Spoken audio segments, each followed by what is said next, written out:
nangyari sa'yo? Bakit para kang ulupong na nagawa akong tuklawin? May pangako ang bukas. Kasaysayan ng mga kaluluwang lupaypay na ang pusong hapong-hapo sa tindi ng malabis na pagdurusa. Subalit sa kabila ng lahat, huwag kalilimutang paglipas ng isang dapit hapon ay sisikat ang araw na magsisilbing tanglaw sa sinumang tinakasan na ng kawalang pag-asa. Dahil sa likod ng mga hinagpis ay may naghihintay na ligaya. Sa bawat kabiguan ay may makakamit na tagumpay.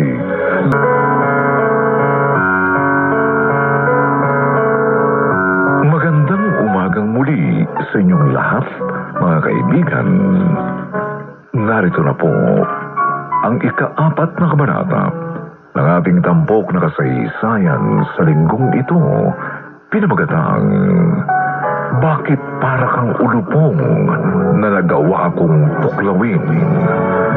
Dito pa rin sa ating natatanging dunang may pangako ang bukas.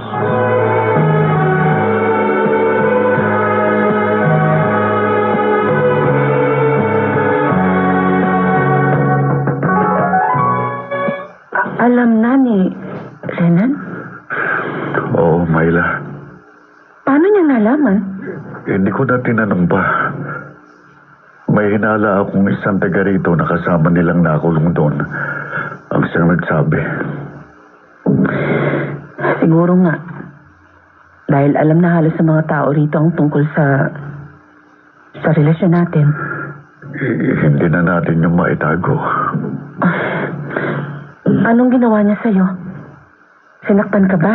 Hindi. Kahit papano, napigilan niyang kanyang sarili. Pero ramdam kong matinding kanyang galit. Sa ilang taong pagkakakulong niya, mukhang nagbago na nga siya. Marunong na siyang magtimpi ng galit. Nakukonsensya tuloy ako. Ano ka ba? Nangyari ang lahat dahil na rin sa kanya. Nakakulong siya dahil na rin sa ginawa niyang kalokohan. Kasalanan ko ito. Hindi ko nagawang pigilan ang sarili ko. Wala kang kasalanan. Ang kuya mo, siya ang dapat sisihin. Kung naging matino sana siya, edi hindi mamalasin ang buhay niya at hindi siya mabibilanggo. Hindi mo kasi ko naiintindihan, Myla. Hindi mahirap intindihin ang mga nangyari. Si Renan ang may kasalanan. Siya ang naging ugat ng problema. Kaya maling sisihin mo ang sarili mo.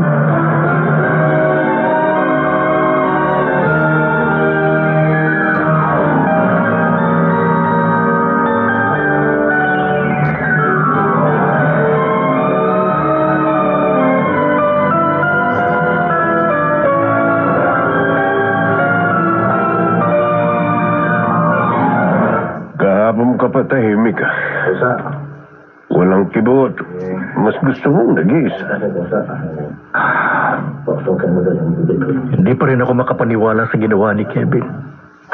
Kosa, tao lang ang kapatid mo. Pero may girlfriend naman siya. Magkasama ang asawa mo at ang utol mo sa isang bahay.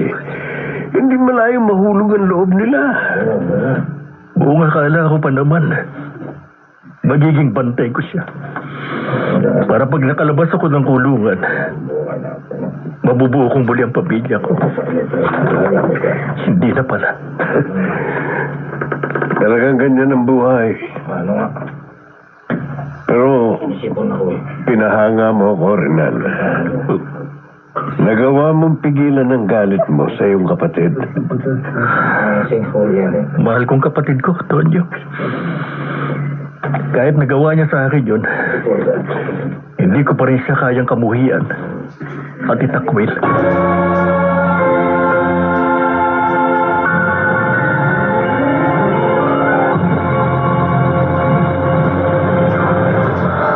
Ang balitang ito ay hatid sa inyo ng ACS Manufacturing Corporation, ISO certified, maker of world-class quality Pride detergent. Bukas.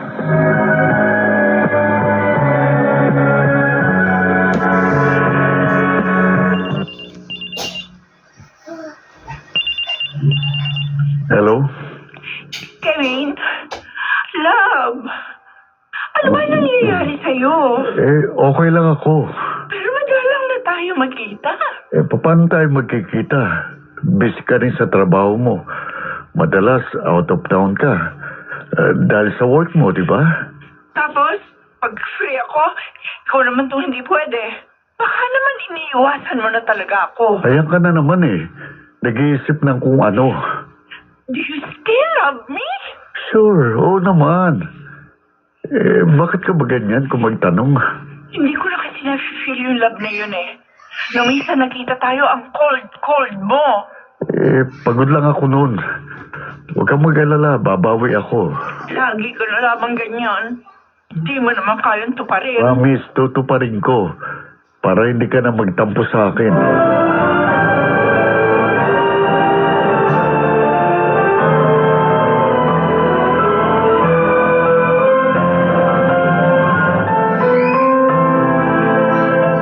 Toy? Si Tito Kevin na ba talaga ang bago niyong asawa? Ha? Sinong may sabi sa'yo? Narinig ko lang po. Pero okay lang po sa akin yun. Ano? Paano naging okay sa'yo? Di po ba? Sabi niya, bad si Itay. Hindi na kayo masaya sa kanya. Tapos, nakakulong pa. Kaya, okay na lang si Tito Kevin, ang bago kong tatay.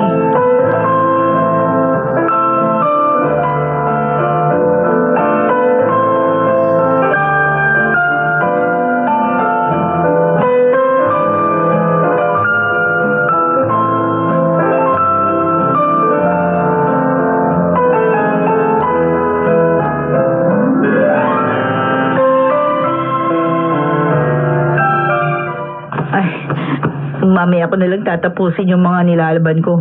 Bababad ko muna sa Pride detergent powder para madaling matanggal yung mantsa. Alam mo, yan din ang gamit ko, Ditas. Talaga? Oy, Oo. maiba ako, no? Tungkol dun sa sinabi ng anak mo, okay lang sa kanya na si Kevin ang tatay niya? Oo daw. Nagulat nga din ako eh. Baka dahil puro paninira yung sinasabi mo tungkol sa tunay niyang tatay. Hindi naman. Oy, Ditas, huwag mong kalilimutan. Si Renan pa rin ang tatay ng anak mo. At kahit na nasa kulungan yun, hindi pa rin dapat mawalang respeto ni Prince sa kanya. Dahil pag bali-baligtarin man ang mundo, si Renan pa rin ang tatay ni Prince.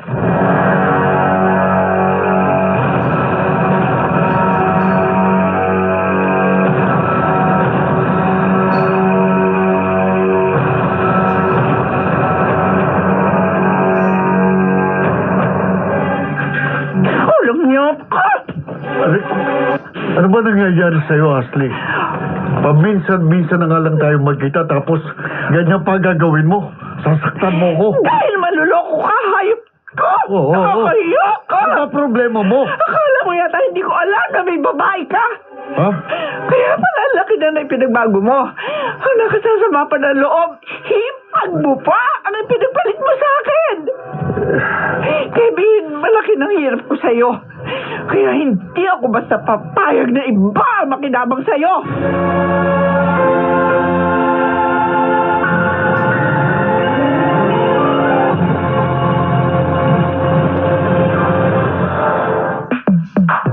Sa panahon ngayon, ikaw ba'y sigurado? Ikaw ba'y protektado? Ang pamilya ay i-shield mo. Dapat sa pamilya, i-shield mo. Dapat ang patibay, i-shield mo. Bath soap. Patay ang 99.9% of bacteria and virus tested. Bilib ang mga eksperto sa Philippine Nurses Association. Dapat protektado, i-shield mo. Pamilya protektado, i-shield mo. Bath soap. At ngayon, balikan natin ang tampok na kasaysayan sa ating dulang. May pangako ang bukas.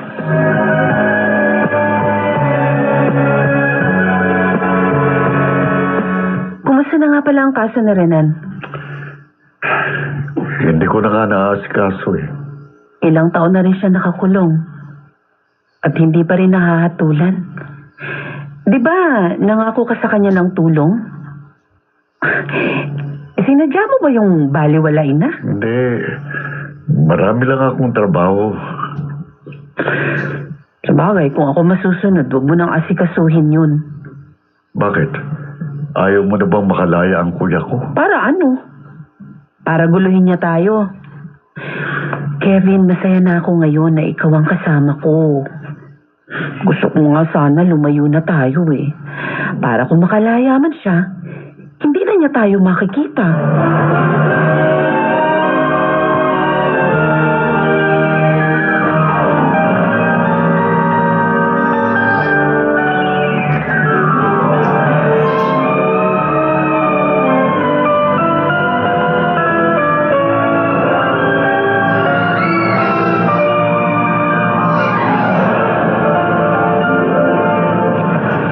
Walang hiya ka, Kevin.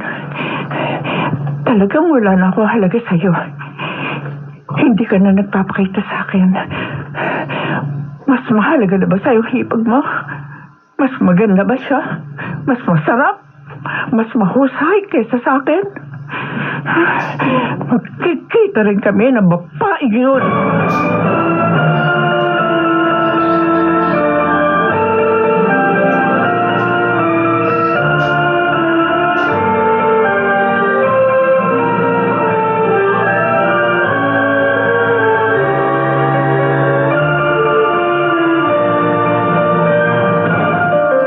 Okay ka naman talaga.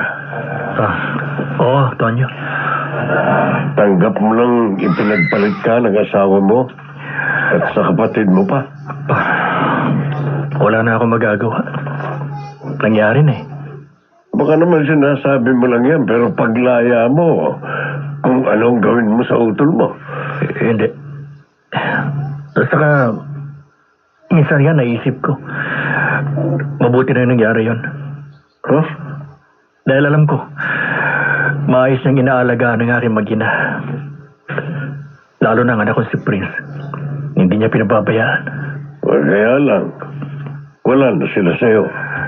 Tanda akong ipaubaya na si Myla kay Kevin. Pero gusto ko, sa akin ang anak ko, kapag nakalaya na ako. Sigurado ka ba dyan sa sinasabi mo? Oo, Tonyo. Kahit ang anak ko na lang ang makasama ko, magiging masaya na ako.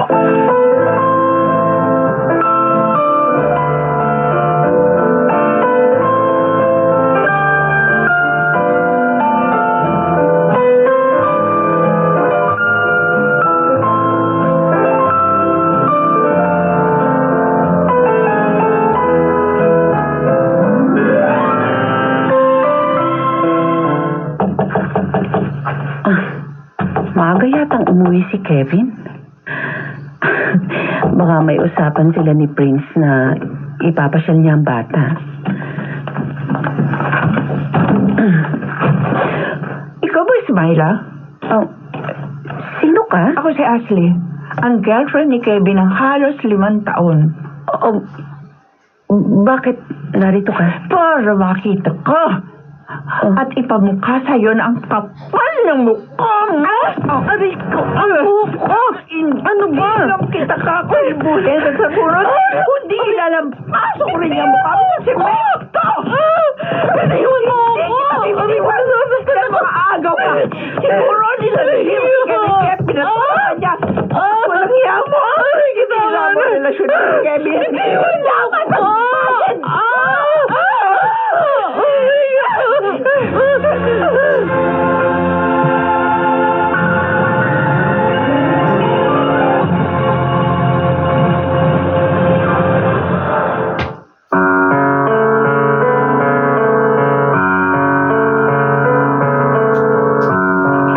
Saan nahantong ang pangyayaring yun?